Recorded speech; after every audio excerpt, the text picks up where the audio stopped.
चारों तरफ हर्ष का माहौल है, खुशी का माहौल है। ऐसे लग रहा था जैसे वृंदावन में भगवान कृष्ण के साथ गोपियां रास रच रही हैं और दूसरी तरफ अयोध्या में प्रभु राम जी का राज्याभिषेक हो रहा है। चारों तरफ जय श्री राम जय श्री कृष्ण की धूम मची हुई है और उसमें स्वामी जी महाराज ऐसे लगता है वो दृश्य को देखकर गदगद हो गए हैं और उन्हीं की वाणी से 2 मिनट की धुन लगाएंगे, फिर उनका संदेश आप तक पहुंचाऊंगा। उन लुट लो नसीबा वालियो, राम नाम लुट गई। उन लुट लो नसीबा वालियो, राम नाम लुट गई। उन लुट लो नसीबा वालियो, राम नाम लुट गई।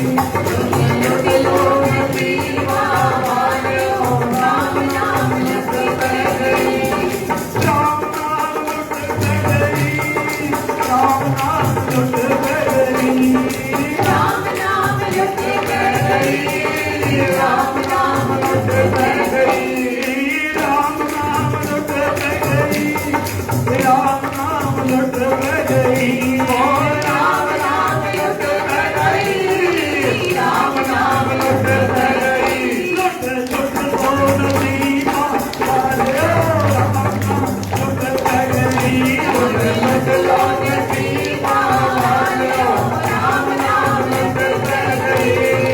राम राम राम राम राम राम राम राम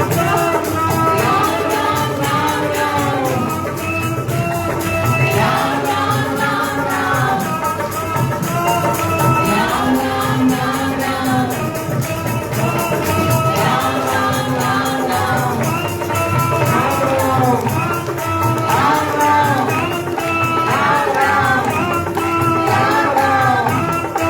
राम राम राम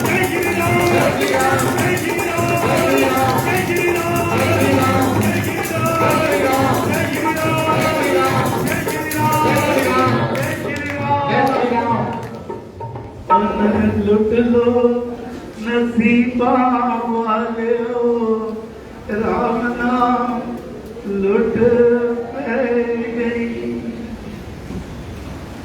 ये मानव चोले को तो देवी देवता भी तरसते हैं, उनको भी यह भजन कीर्तन नसीब नहीं है। तभी तो फरमाते हैं संत महापुरुष, ये मानव चोला 84 लाख जोनियों का भोग होकर अपने शुभ कर्मों से और श्री राम कृपा से हमें ये प्राप्त होता है। और ये ऐसे यज्ञ जब गुरुदेव परम पूजनीय श्री स्वामी जी महाराज, उन्हीं के स्वरूप परम पूजनीय श्री प्रेम जी महाराज, संत श्री बेदी जी महाराज, ऐसे गुरुजन हमारे जीवन में आ जाएं, तब उनके आशीर्वाद से श्री राम कृपा से हमें ये सत्संग यज्ञ नसीब होते हैं। हे गुरु महाराज, हे देवादिदेव परम पुरुष श्री राम, हम सब अबोध बालक हैं। पिछले 7 दिनों से ये श्री गीता जी के पावन पाठ चल रहे हैं, भजन कीर्तन हुआ है। इसके दौरान जाने अनजाने में हमसे कोई भूल चूक हो गई हो पाठ करने में कोई शब्द कम बोला गया हो, कोई अधिक बोला गया हो, हे भगवान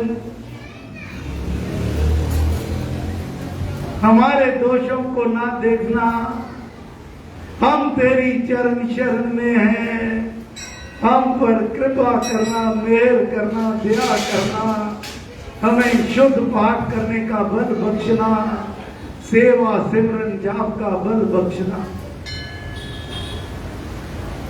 सभी को इस श्री कृष्ण जन्माष्टमी महोत्सव की और श्री गीता ज्ञान यज्ञ के समापन समारोह की बहुत बहुत बधाई। परमेश्वर करें ऐसे ये यज्ञ हमें बार बार नसीब होते रहे। गुरु महाराज समझाते हैं, जब भी कोई हम यज्ञ में भाग लेते हैं, किसी सदग्रंथ का स्वाध्याय करते हैं, उसे श्रवण करते हैं, तो उनके अंदर जो सार समाया हुआ है उसको हमें समझने का, अपने जीवन में बसाने का प्रयास करना होगा, तभी ये हमारा यज्ञ सार्थक होगा।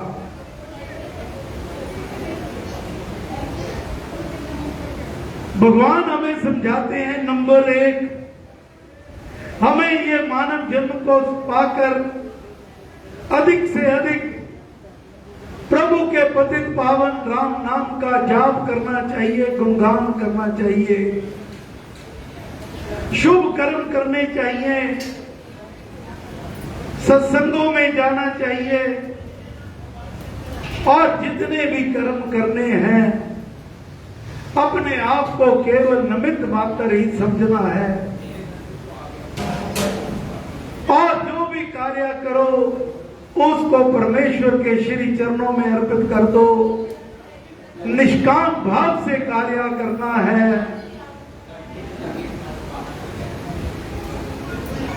ऐसे जन को सीधा मोक्ष धाम की प्राप्ति होती है।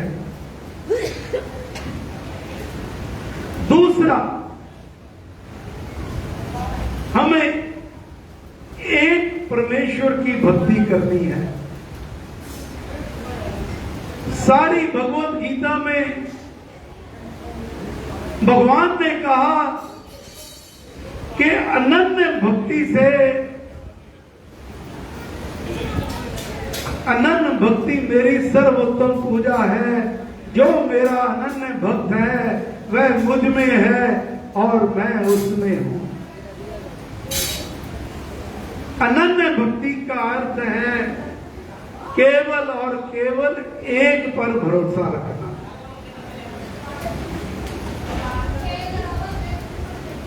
एक पर भरोसा रखते हुए उसी का आसरा लेकर जब हम भक्ति करते हैं तो भगवान हमें गारंटी देते हैं, जो ऐसे जन हैं, ऐसे भक्तों को मैं एक बार ग्रहण करके फिर कभी भी नहीं छोड़ता। स्वामी जी महाराज ने वाणी में लिखा है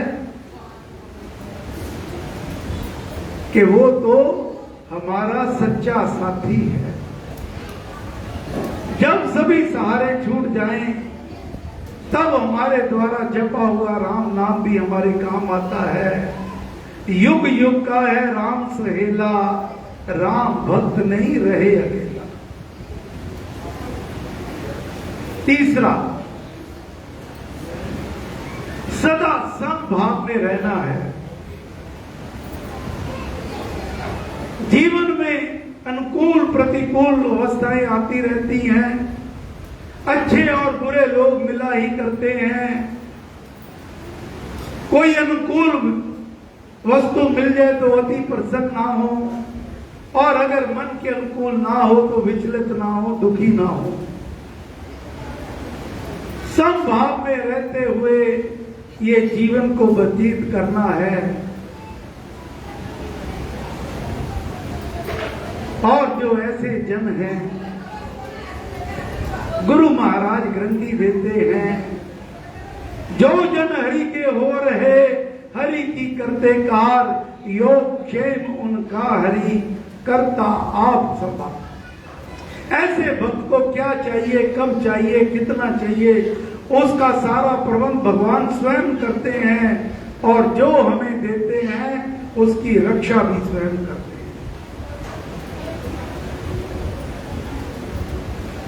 संत श्री नर केवल बेदी जी महाराज के वचन याद आ रहे हैं। महाराज के शब्द हैं, गीता ज्ञान यज्ञ का महत्व समझाते हुए महाराज ने कहा था, यदि दुखों से छुटकारा चाहते हो, हर कोई चाहता है, कोई नहीं चाहता कि मुझे दुख आए, हर कोई सुख चाहता है। महाराज के शब्द, यदि दुखों से छुटकारा चाहते हो और सदा सुखी रहना चाहते हो तो श्री राम जी का भजन करो, मन से खूब राम नाम जपो और तन से सेवा करो, अपने कर्तव्य कर्मों का पालन भगवान की पूजा मानकर करो। साथ ही महाराज ने, क्योंकि हम सब गृहस्थी हैं, यहां बहुएं भी बैठी हैं और सास भी बैठी है, ससुर भी बैठा है, घर के बड़े बुजुर्ग भी बैठे हैं। हमने एक बात तो मान ली कि भजन पाठ करना है, भगवान को जाके मंदिर में 56 प्रकार का भोग लगाना है, दीपक जलाना है, पुष्प जलाना है, फल चढ़ाना है। लेकिन साथ ही संतों ने ये कड़े शब्दों में कहा है कि घरों में बड़े बुजुर्गों का, माता पिता सास ससुर का आदर सत्कार होना चाहिए।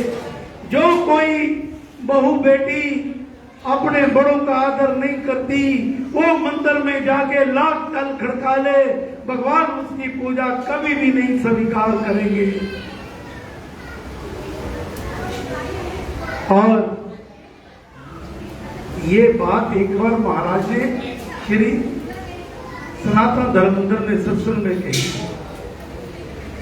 आज ये प्रवचन हुआ, अगले दिन महाराज ने अपनी बात का उत्तर दिया कि मुझे कल कई बेटियां मिली, बहुएं मिली, वो कहने लगे कि आपने महाराज हमें तो कह दिया माता पिता का आदर करो, वो करो, लेकिन उनको भी कहो, वो भी तो प्यार से बोले। तब भगवान महाराज ने कहा, बेटा उन्होंने अपना जीवन भोग लिया है, वो फल पक चुके हैं, अब आपके सामने आपका जीवन पड़ा है, आपको ये उदाहरण पेश करनी होगी। जो आप काम आज अपने सास ससुर के साथ करोगे वही आपके बच्चे देखेंगे, और ये ना हो जो ठुकराया हुआ कटोरे में आपने अपनी माँ को, सास को भोजन दिया, चाय दिया, वो उसी में आपका पोतरा आपको भी वो संभाल के रखे कि आपको भी उसी में। ये घड़ी नहीं आने देनी। बड़ों का आदर करना है, छोटों से प्रीति करो और आपस में प्रेम भाव से रहो, और बच्चों को अच्छे संस्कार देने के लिए सत्संगों में लाया करो। हे गुरु महाराज, हे परम पुरुष श्री राम, हम सब आपकी चरण शरण में हैं, हम पर कृपा करो, मेहर करो, दया करो, हमें सद्मार्ग पर चलाओ। अपनी कृपा दृष्टि से अपने वर्द में हाथ, अपना मंगल में हाथ हम सबके शीश पर स्थापित रखना।